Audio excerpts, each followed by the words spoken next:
Have you ever wondered what life was like before cities? For most of human history, we lived as hunter-gatherers, small nomadic groups constantly on the move. But around 10,000 years ago, something revolutionary happened. We started to settle down. This is the story of how the first cities were born and how they completely changed the course of humanity. It all begins with a little thing called agriculture. The agricultural revolution, which started around 12,000 years ago, was the game changer. For the first time, humans learned how to cultivate crops and domesticate animals. This meant we no longer had to chase our food. We could grow it right where we were. This led to a food surplus. Suddenly, we had more food than we needed to survive day to day. With a stable food supply, people could finally put down roots. Small farming villages began to pop up. But these weren't cities just yet. A true city is more than just a large collection of houses. It's a hub of innovation, culture, and new ways of living. The first places to make this leap were in a region known as the Fertile Crescent in Mesopotamia, what is now modern-day Iraq and Syria. Let's travel back in time to one of the earliest contenders for the title of First City, Uruk. In modern-day Turkey, founded around 7500 BC, this place was incredible. It wasn't built with streets. Instead, houses were packed together, and people moved around on the rooftops, climbing down ladders to get into their homes. It was like a giant human beehive. This unique design probably served as a defense mechanism. Inside, life was becoming more complex.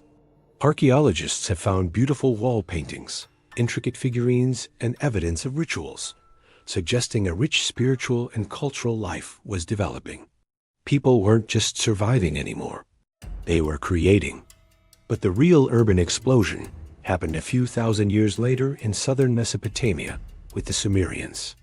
Around 4000 BC, they built what many consider the world's first true city-states, places like Uruk, Ur, and Eridu. Uruk, in particular, was a metropolis of its time. By 3000 BC, it may have had a population of up to 50,000 people. To put that in perspective, that was the largest concentration of people the world had ever seen.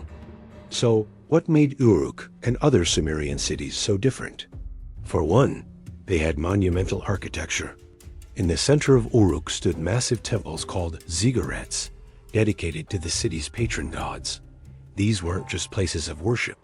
They were the economic and administrative centers of the city. Priests and rulers organized everything from here, managing food storage and distribution. This was the birth of centralized government.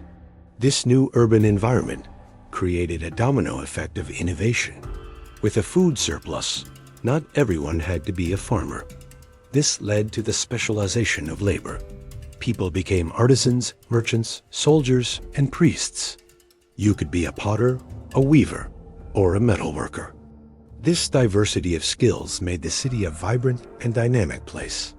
Trade flourished, connecting cities with distant lands, bringing in exotic goods like timber, precious metals, and stones. One of the most profound inventions to come out of city life was writing.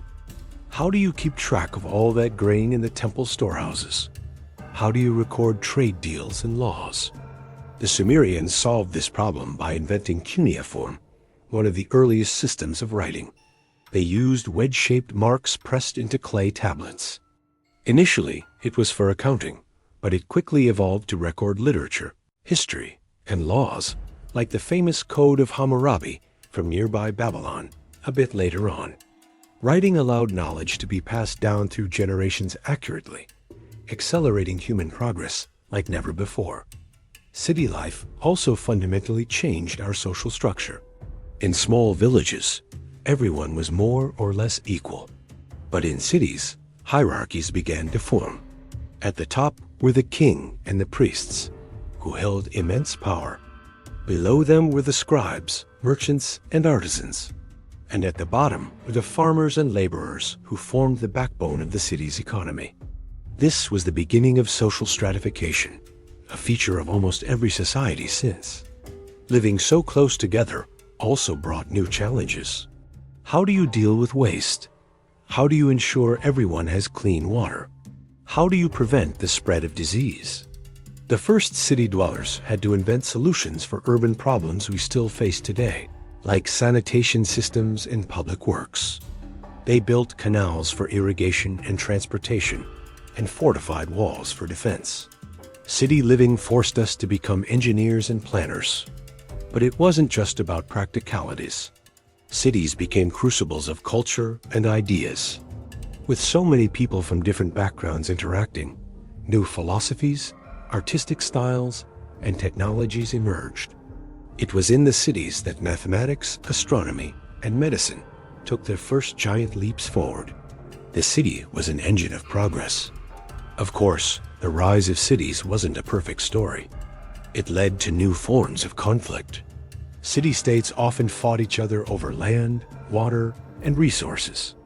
Social inequality became entrenched, creating a permanent division between the rich and the poor. And the dense populations were vulnerable to famines and epidemics. But despite the challenges, the urban model was an undeniable success.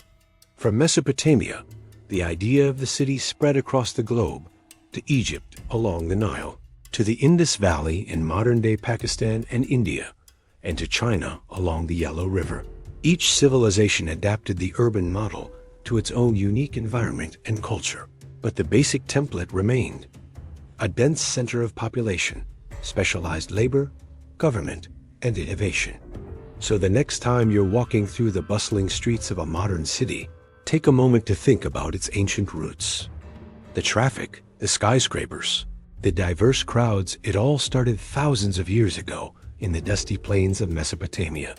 The creation of the first cities was not just a change in where we lived. It was a fundamental change in who we are. It set us on the path to the complex, interconnected, and technologically advanced world we live in today. It was, without a doubt, one of the most important transformations in human history. Thanks for watching. If you found this journey back in time interesting, don't forget to like, share, and subscribe for more deep dives into our incredible past. See you next time.